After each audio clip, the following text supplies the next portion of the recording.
continue in looking at the life of David, probably for another Sunday at least.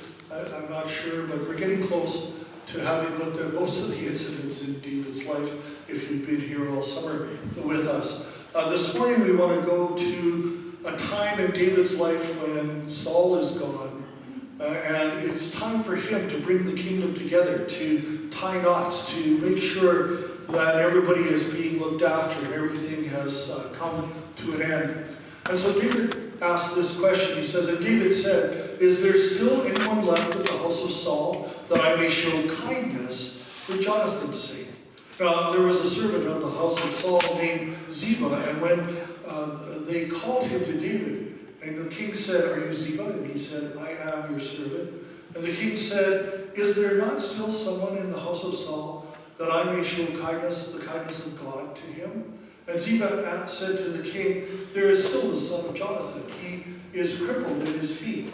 And the king said to him, where is he? And Ziba said to the king, he is in the house of Machir, the son of Amiel, at Lodabar. Then King David sent and brought him from the house of Machir, the son of Amiel, at Lodabar, easy names. And Mephibosheth, the son of Jonathan, son of Saul, came to David and fell on his face and paid homage. And David said, Mephibosheth, and he answered, behold, I am your servant. And David said to him, do not fear, for I will show you kindness for the sake of your father Jonathan. And I will restore to you all the land of Saul your father, and you shall eat at my table always. And he paid homage and said, what is your servant that you should show disregard for a dead dog such as I? Then the king called Ziba, Saul's servant, and said to him, all that belonged to Saul and to all his house I have given to your master's children. And you and your sons and your servants shall till the land for him, and shall bring in the produce, that your master's grandson may have bread to eat. But Mephibosheth, your master's grandson, shall always eat at my table.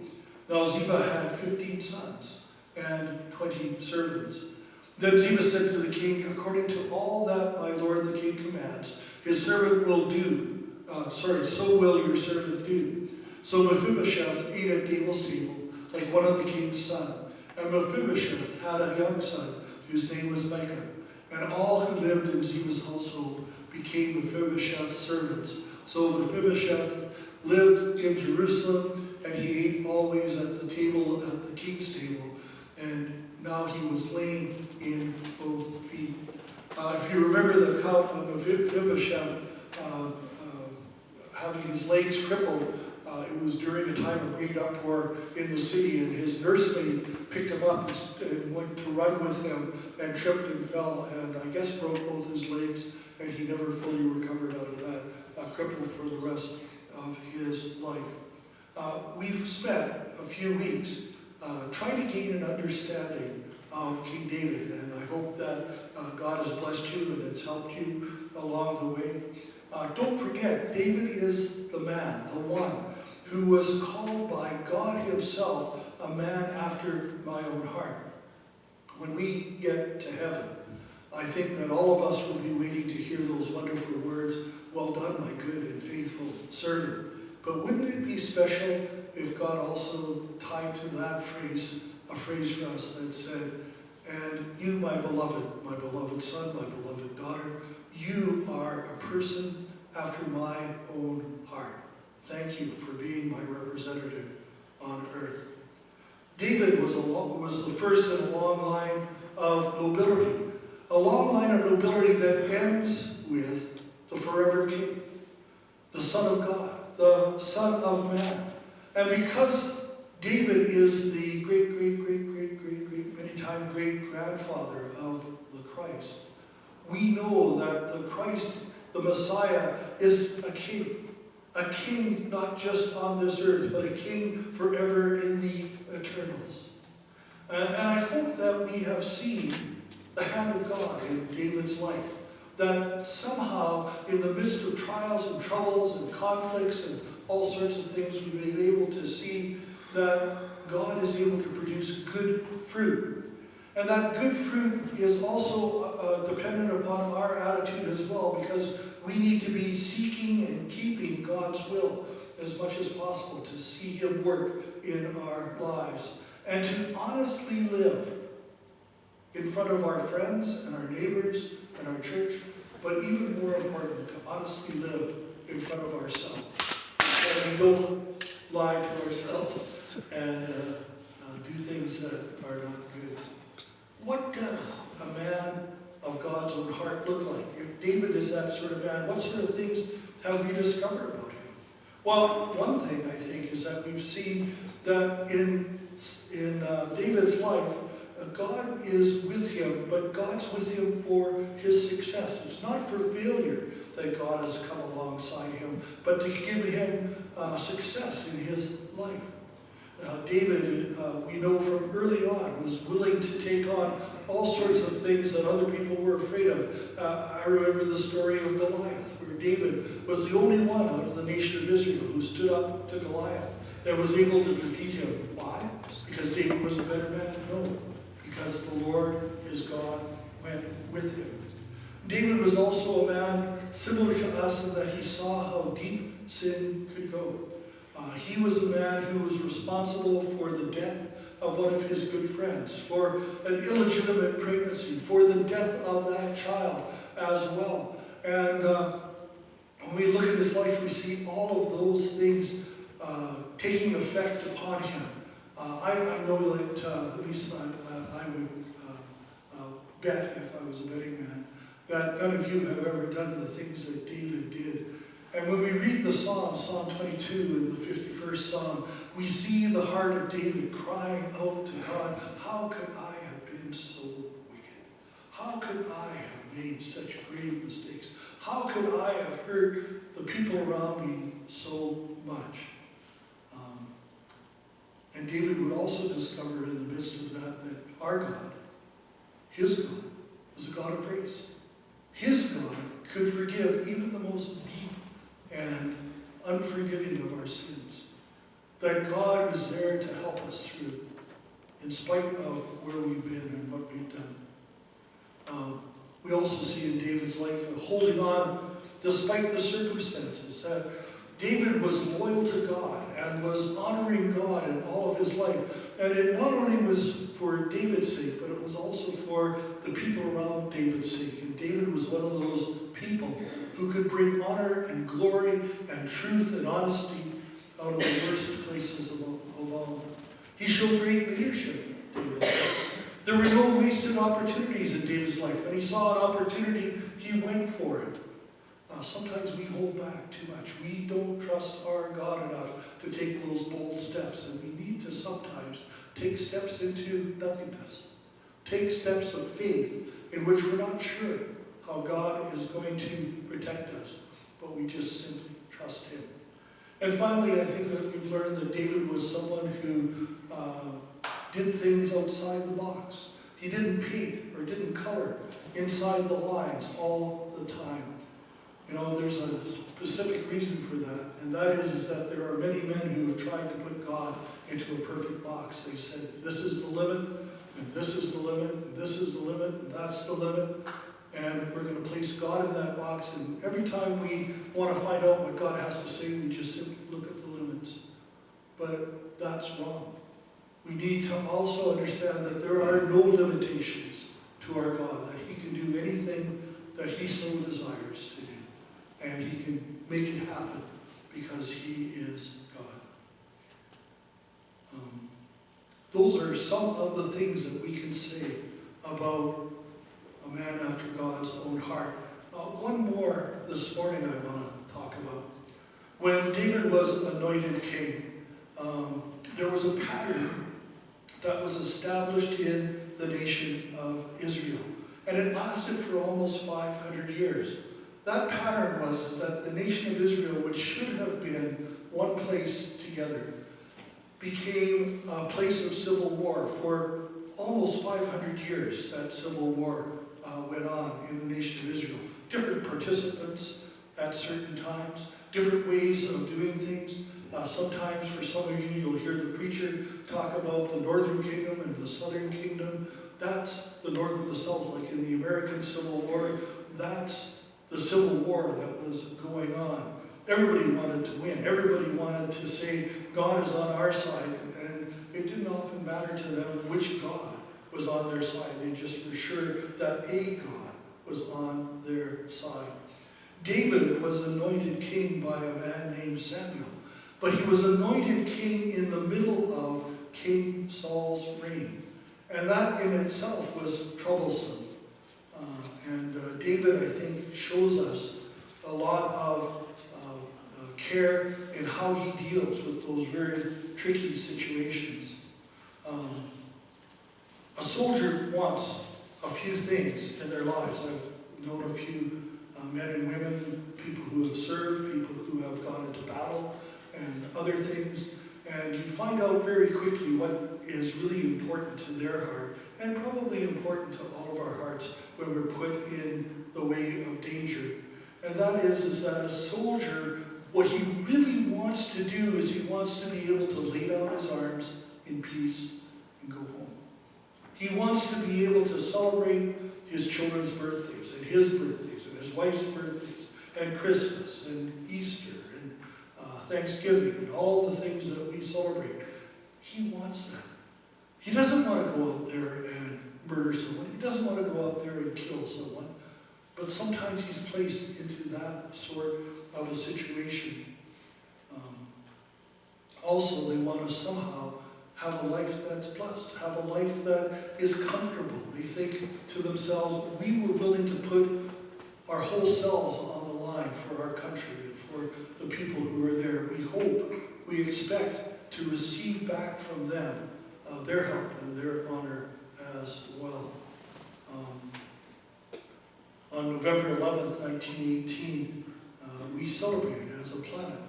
We celebrated the end of the war. The armistice was signed on the 11th hour of the 11th day of the 11th month. And we called it the war to end all wars. Why? Because nobody wanted to fight anymore. They were sick and tired of things. They wanted to go home. They wanted to receive their word, not to see it vanish in an explosion. If only that was true. If only that day signified the day that there was an end to all wars forever. If we take history as being, civilization as being around 3,500 years old, and you could probably go back a couple of thousand years if you wanted to in that. In that period of time, there's only been 268 years that we can say that there was peace on this earth. We count wars as being involved with over 1,000 people dying. Only 268 out of 3,500 or 5,000 years, 268 of those did we have a time when there was less people who died than that.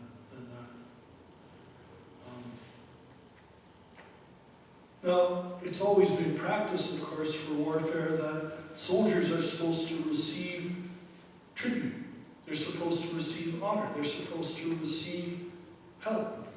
And whether it's precious metals or jewels or slaves, which is quite often the case in many wars, they're expecting something.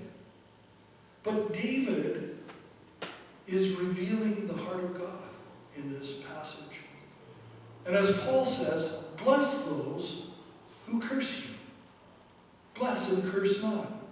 You know who else said those words? Jesus said those words. Forgive them, Lord, for they do not know what they are doing.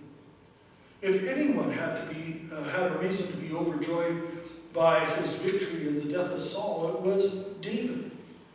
David had had a very hard experience in the throne room of Saul.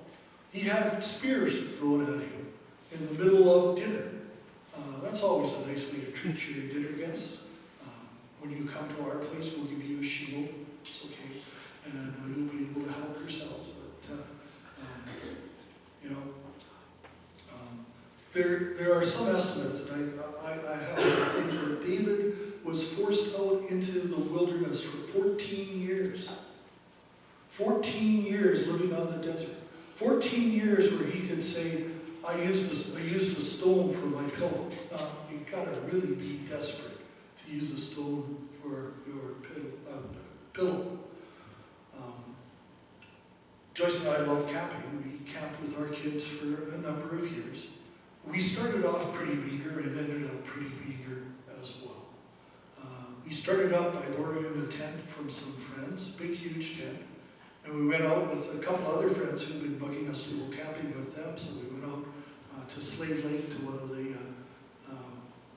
areas there. Beautiful area, great time. And we enjoyed ourselves for the most part while we were there. The second night we were there, though, we got caught in a thunderstorm. And by the time we made it back from the steps that we were sitting on to our tent, we were absolutely soaked. We went into the tent where our kids were sleeping. We thought, they're never going to get up, or they're going to be up and crying, and all. Came in, they're dead asleep, but there's water all over the place. And our friends called us over, and we stayed with them for an hour or so and went back and slept there. Not a pleasant experience, a little bit difficult to move on. So the next year, we were sitting around wondering, well, how are we going to go camping again? The people who lent us the tent the year before gave us the tent, so we had a tent if we wanted to go that route, but I don't think I wanted to go that route anymore. So we were sitting around talking to ourselves and saying, well, what can we afford? Now, you have to understand that in pastors' lives and in Christians' lives, these things happen sometimes. Literally, we were there sitting in our living room, and we came up with a number that we thought that would be easy for us to afford, $300. And we said, we want something that will only cost us $300. No word of a lie, the phone rang. Right at that time. I went over to the phone and I picked it up, and it was my brother. And he said, we bought my Uncle Alex's trailer a couple of years ago. We're not using it anymore. Do you want it? I said, well, how much? He said, $300. And then I thought, okay, well, that's all right. Truth be known, we had also bought my Uncle Alex's car about a half a year before that. So we actually had the vehicle that he used to tow the trailer and everything. Sometimes it's really difficult to figure out what God's will is, isn't it? It's just kind of like, what are you trying to say, Lord? So we bought it, and we spent a lot of wonderful years camping with our kids. They enjoyed. It was the best thing that ever happened to my family, I think, because they got all of Mom and Dad that they ever wanted because we were camping together. It was a good time. 14 years. I don't think I could have survived a year in the trailer, let alone 14 years. It was wonderful. It was great. Better than sleeping on the ground when we were in the tent. Not as good as sleeping in a 26-foot expandable side, fully electronic and all that camper. We've been offered that all the time, but I've always been afraid to take it because if I ever had an accident with it, I wouldn't be able to pay it back. So I just, oh, and by the way, that same tent trailer I sold to a friend of mine for $300. And if I ever see him again, I need to give him the $300 back because the trailer wasn't in as good a shape as what I had paid $300. Maybe there's a magic thing about that money. But 14 years. 14 years David was out in the middle of the desert. Not only was he in the desert, but he was being chased. You ever read the Psalms? What are the Psalms about? Oh Lord, my enemies have surrounded me. Oh Lord, help me with this. Oh Lord, there's terror around me on every side. Help me, help me, help me. That's a guy sleeping in a tent trailer for 14 years. After a while, he finally realizes, this isn't a good thing. David had a similar decision to make, I think. He could have remained out in the wilderness if he wanted to, but he understood and he knew that it was time to move on. Now, David chooses something very different. Many of his troops would probably have seen this as an act of betrayal. David says that he's going to return to the house of Saul. everything that was theirs before the 14 years of battle started, before the Civil War started. And they're going to be able to come back in, and they're going to be able to plant and eat and live and look after things and do all of the things that they did before. Now, for David, it was a simple thing, because I think David is a man after God's own heart, and our God is a God of forgiveness. But not every man in his army felt that way. In fact, I think that some of the people in his army, especially one fellow, and I'll talk about him a little bit here in a second, but especially those who did not get along, didn't play well with others. David had one general, a man named Joab, and we've talked about him before. In my eye, one of the wickedest men in the scriptures. He is personally responsible, even though of his great rank, personally responsible for at least 6 murders. Some of them cold-blooded, some of them in the heat of battle, some of them just because he could. Joab later on goes to become one of David's most feared enemies. But I think part of that is being found in this passage from Scripture. Because what David is really doing with giving back Saul's lands is he's taking money out of the pockets of his troops and giving it back to the people who started the war in the first place. That must have been hard on them. Make us scratch our heads sometimes. As you know, I don't particularly like politicians that much. They sometimes don't make good decisions. We see it coming to fruition in the life of Solomon, and after Solomon's death, all of a sudden we see the nation just bang in on itself. Why? Because even though David had the heart of God, the people of Israel did not have that same heart. You see, for David, it was much more important to be like God, to not want to curse those who persecuted him, to not want to bless those who were out to kill him and take his life, to not keep from them what they had worked for, what they had cared for, what they had looked after all of those years. Now, David does bless the family of Saul. And I have a feeling that it sends ripples right through the nation. How can somebody go through all of this trouble and still forgive? You're going to find people like that in your life from time to time. You're going to find people that are looking at you to see how you deal with it, to see what it means for you to be a man after God's own heart, or a woman after God's own heart, or a child after God's own heart. Don't think for a moment that it frees us from injustice, because it doesn't. But what it does is it gives us an understanding and a hope that there is a better life, there is a better pathway. When God sets a path before us, a person after God's own heart walks on that pathway in the direction that God sends him. And we trust our God. We trust him because we know that according to his Psalms as well, that if we follow him, eventually he's going to lead us to still waters. He's going to restore our souls. And he's going to make the sacrifices that we have made seem so insignificant that we wonder why we thought any different. Because our God is a faithful and caring God. May the Lord bless his word to